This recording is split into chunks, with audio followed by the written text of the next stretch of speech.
selamat pagi kembali teman-teman. Bagaimana kabarnya hari ini?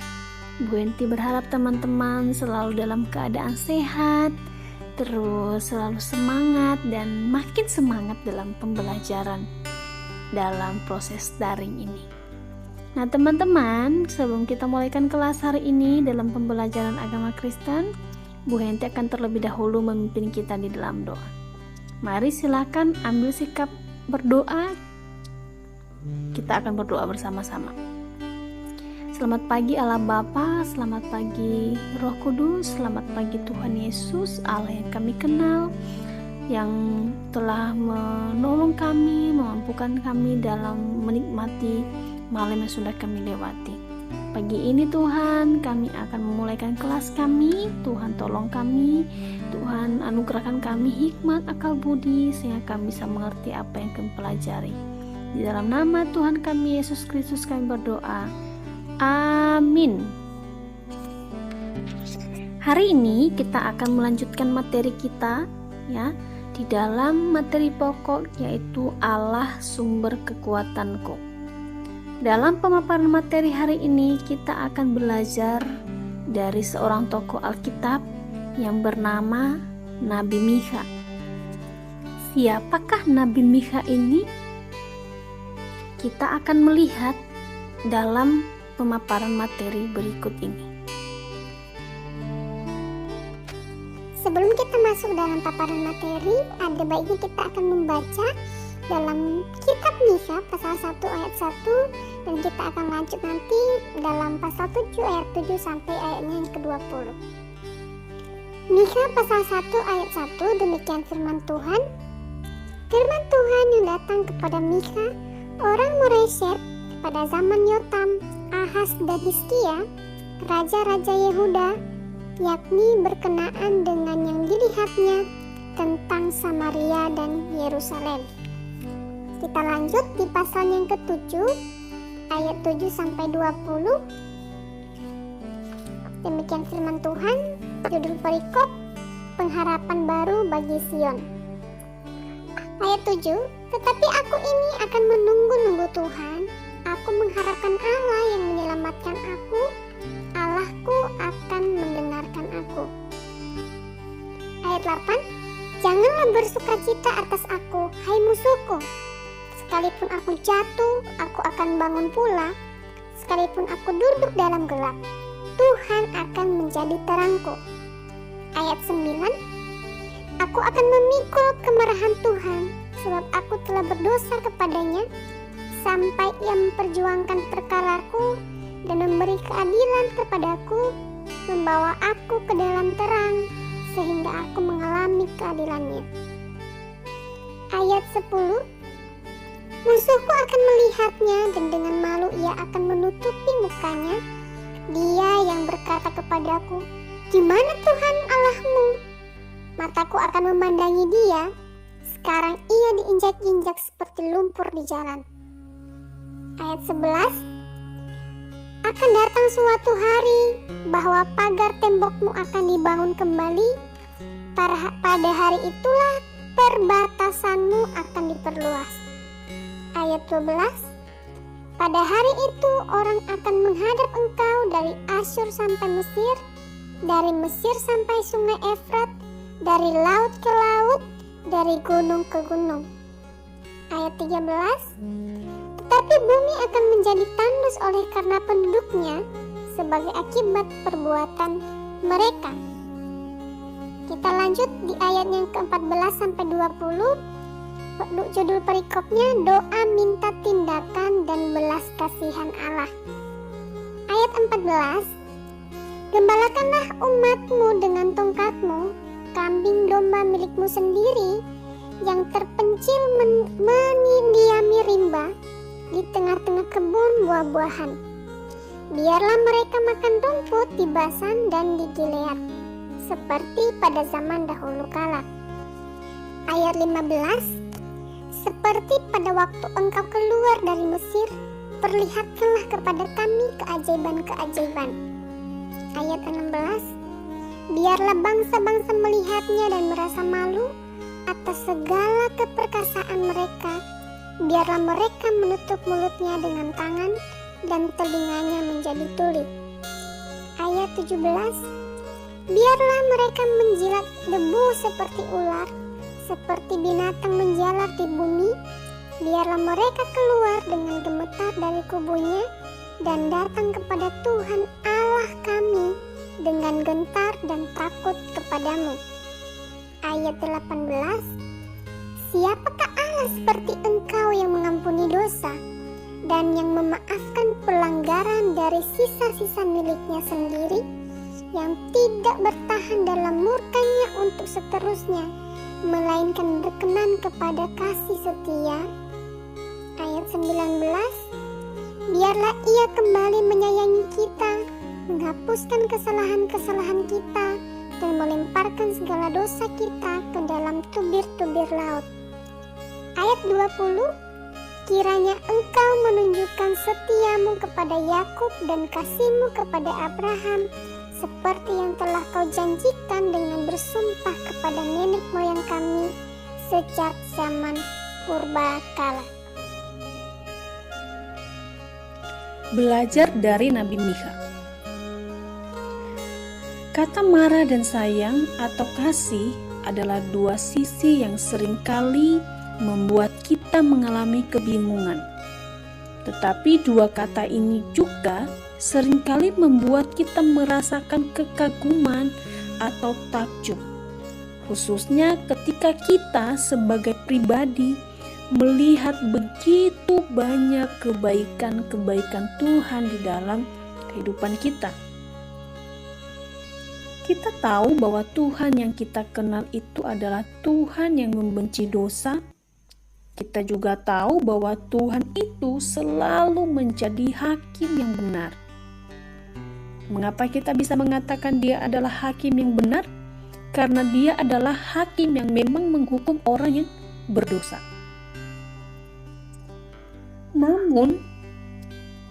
Namun meskipun kita tahu bahwa Tuhan itu membenci dosa, kasih-Nya kepada kita juga begitu nyata setiap hari. Khususnya ketika kita jatuh di dalam dosa, Ia memiliki inisiatif sendiri untuk mengirimkan Yesus Kristus menebus dosa-dosa manusia. Hal ini sering kita kenang ketika mengenang hari kematian Yesus Kristus atau yang kita kenal dengan yang namanya Jumat Agung, dan puncaknya adalah hari kebangkitan dari Yesus Kristus. Nah teman-teman, di tengah situasi kemarahan Tuhan, Nabi Mikha ini datang. Dia datang untuk memberitakan tentang kasih Tuhan. Dia juga menyampaikan bahwa di dalam kasih Tuhan itu terkandung dua hal yang tidak bisa terpisahkan. Di dalam kasih Tuhan itu ada hukuman dan juga ada yang namanya keselamatan. Nah, kita mau mengenal Nabi Mikha ini. Siapa sih Nabi Mikha ini? Teman-teman, Nabi Mikha adalah seorang nabi yang dekat dengan rakyat yang menderita. Di dalam kehidupannya dia adalah orang yang sangat dekat dengan rakyat yang menderita. Dia ini adalah seorang yang berasal dari Moreshet. Nah, Moreshet ini adalah sebuah desa kecil di kaki perbukitan di kota Yehuda. Jadi kalau kita melihat atau menelaah kata Mikha sendiri, kata Mikha ini adalah sebuah kata yang diambil dari singkatan Mikhaya. Mikhaya ini yang berarti siapakah seperti Yahweh?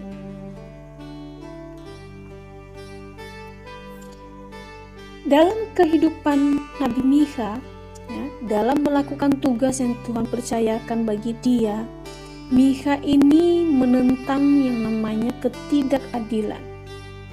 Dia juga menentang korupsi dan menentang penindasan-penindasan yang terjadi di Yehuda dan Yerusalem kala itu. Dia menentang karena ada banyak sekali para pemimpin yang hanya berusaha memperkaya dirinya sendiri. Ya, para pemimpin menjadi kaya, sedangkan rakyat biasa dan orang-orang miskin menjadi korban dari keserakahan para pemimpin yang melakukan ketidakadilan ini. Mikha mengeluh, Mikha mengeluh kepada mereka yang menjadi orang-orang yang berkuasa di kota ini. Mikha mengeluh terhadap para penguasa tanah yang selalu mengabaikan orang-orang miskin dan yang tersisih. Ia juga melihat pengadilan serta penghukuman yang akan menimpa bangsa dan para pemimpinnya jika mereka tidak bertobat dan berbalik dari hal-hal yang jahat yang mereka lakukan. Para penguasa yang ada berusaha memanfaatkan wibawa, memanfaatkan jabatan, dan memanfaatkan kekuasaan mereka untuk merampok dan memojokkan orang-orang miskin. Kita tahu bahwa tugas pemimpin seharusnya adalah mengayomi rakyatnya, mendengar apa yang menjadi kebutuhan mereka.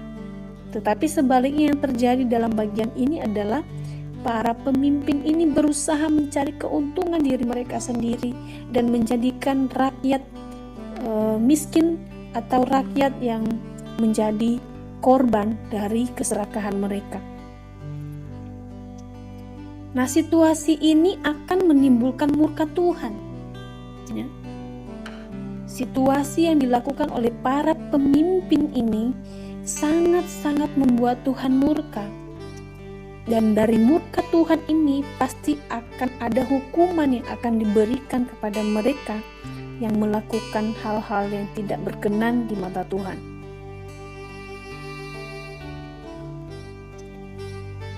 Dalam perjalanan bangsa Israel, sudah berulang kali Tuhan telah menunjukkan kasih-Nya kepada mereka. Sejak mereka dibimbing keluar dari tanah perbudakan, banyak hal yang Tuhan sudah nyatakan kebaikan-kebaikan dalam kehidupan mereka. Tetapi kita tahu balasan mereka adalah mereka seringkali menyakiti Tuhan, tidak taat pada apa yang Tuhan perintahkan. Nah, bangsa ini datang dengan membawa korban persembahan, tetapi hati mereka dipenuhi dengan kejahatan dan tipu daya, sehingga tidak ada lagi keadilan dan kebaikan. Nah, Nabi Mikha melihat keberadaan bangsa ini yang berusaha mempraktekkan ritual keagamaan mereka, membawa korban persembahan mereka di bait Allah, tetapi dalam hal yang pasti mereka selalu memikirkan dan dalam hati mereka hanya terdapat kejahatan dan tipu daya. Sehingga pada akhirnya tidak ada lagi keadilan dan kebaikan yang murni, yang sejati dalam diri mereka. Oleh sebab itu, karena Mikha melihat keberadaan atau situasi bangsa ini, Mikha berusaha mengingatkan bangsa Israel, mengingatkan mereka bahwa penghakiman akan tiba dan mereka yang bertobat, yang mau kembali akan diampuni. Dia juga menegaskan bahwa Tuhan itu menghukum orang-orang yang berdosa, tetapi juga kasih Tuhan itu akan senantiasa ditunjukkan bagi mereka atau bagi orang-orang yang percaya kepadanya dan mau bertobat dari kesalahan mereka. Dalam pelayanan Nabi Mikha, dia menegaskan bahwa Tuhan itu sendiri telah berjanji untuk menerima mereka atau menerima umatnya yang mau kembali dan bertobat kepadanya. Nah, kita mau melihat di dalam pasal 7. Di dalam pasal 7 yang sudah kita baca tadi teman-teman, pasal ini merupakan sebuah nyanyian di mana nyanyian yang dituliskan dalam bagian ini sekaligus sebuah doa yang di dalamnya tercantum adanya harapan kepada Tuhan. Ya, harapan bagi siapa? Harapan bagi mereka yang mau menerima kembali, atau harapan bagi mereka yang mau bertobat, dan Tuhan akan memberikan mereka kesempatan untuk kembali. Nah, khususnya jika kita melihat di dalam ayat ke-7 sampai ke-10, ya, seperti yang sudah kita bacakan tadi, Mikha memperlihatkan imannya kepada Allah. Mikha memperlihatkan iman yang sungguh-sungguh besar kepada Allah. Baik imannya secara pribadi maupun iman yang berusaha mengatasnamakan bangsa Israel itu sendiri. Nah, ada 4 hal yang bisa kita lihat bagaimana Mikha memperlihatkan imannya kepada Allah. Yang pertama, Mikha menunggu Tuhan karena Tuhan mendengar dan menyelamatkannya ketika dia meminta pertolongan. Dalam hal ini Mikha tidak gegabah. Mikha percaya penuh, ya, Mikha berserah penuh bahwa Tuhan akan mendengar dan menyelamatkan mereka ketika mereka minta tolong. Itu yang pertama.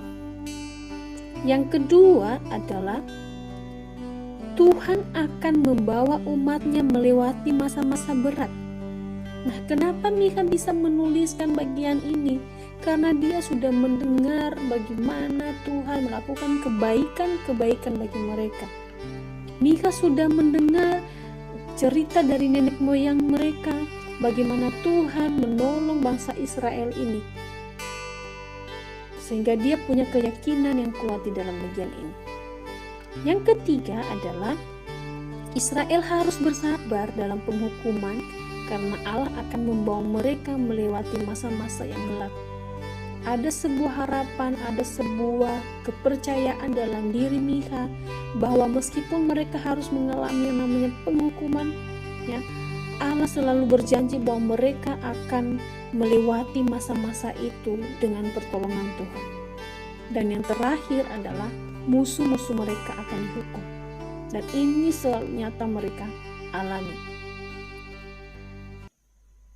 Nah, bagian ini juga memperlihatkan bahwa janji dan kemahakuasaan Tuhan akan memulihkan Israel, ya, dimana ketika Allah sudah menghukum mereka atas keberdosaan mereka, Tuhan juga yang akan memulihkan mereka. Ini dinyatakan dalam bagian kalimat, yaitu hari baru akan tiba dan pada saat itu kemuliaan Tuhan akan memenuhi bumi. Nah, dari bagian-bagian yang sudah kita renungkan atau sudah kita simak tadi teman-teman, dalam bagian ini Mikha sangat menyadari bahwa tugasnya ini sangat-sangat berat. Karena dia memiliki tugas yang begitu berat jika dilihat dari sisi manusia, dia merasa tidak mampu. Nah, oleh karena itu Mikha membutuhkan yang namanya pertolongan. Pertolongan dari siapa? Yang pasti adalah pertolongan dari Tuhan. Karena apa? Karena Tuhanlah yang akan menjadi sumber kekuatannya.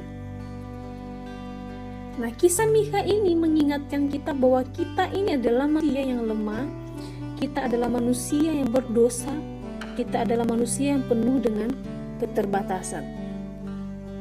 Kita ini seringkali lupa, ya, lupa akan apa? Lupa akan kasih Tuhan yang sudah kita rasakan. Lupa bagaimana kita harus melakukan hal-hal yang baik sebagai umat yang dikasihi Tuhan. Seringkali kita jatuh dalam dosa dan kesalahan yang sama.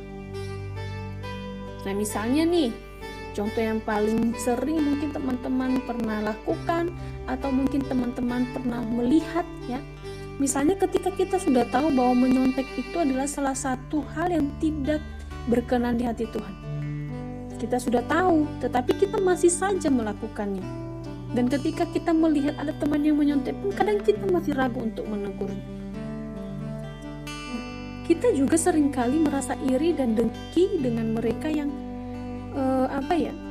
yang mungkin memiliki sesuatu yang lebih dari kita, tanpa kita sadari bahwa rasa iri dan dengki itu adalah dua hal yang mendukakan hati Tuhan. Tapi meskipun kita tahu, kita tetap saja melanggar perintah itu. kita banyak sekali melakukan pelanggaran-pelanggaran. Namun meskipun kita melakukan banyak pelanggaran teman-teman, Tuhan yang kita kenal itu selalu dan begitu mengasihi kita. Dia juga akan memberikan pengampunan kepada kita atas kesalahan-kesalahan kita, asalkan kita mau datang dan memohon pengampunan kepadanya.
Untuk tugas hari ini, silahkan teman-teman menceritakan kembali tentang yang kamu ketahui mengenai tokoh Nabi Mikha yang sudah Bu Henti paparkan.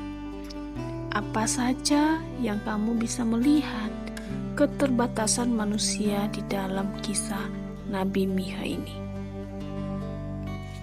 Demikian untuk paparan materi hari ini. Kita akan mengakhiri kelas pada pagi hari ini. Silakan teman-teman mengambil sikap berdoa. Bu Henti akan pimpin kita kembali di dalam doa. Mari berdoa. Kembali kami mengucap syukur Tuhan atas kasih-Mu. Kami sudah selesai menyimak materi mengenai Nabi Mikha. Tuhan tolong kami sehingga lewat pembelajaran yang kami pelajari hari ini menjadi berkat bagi kami. Dalam nama Tuhan kami Yesus Kristus kami berdoa. Amin.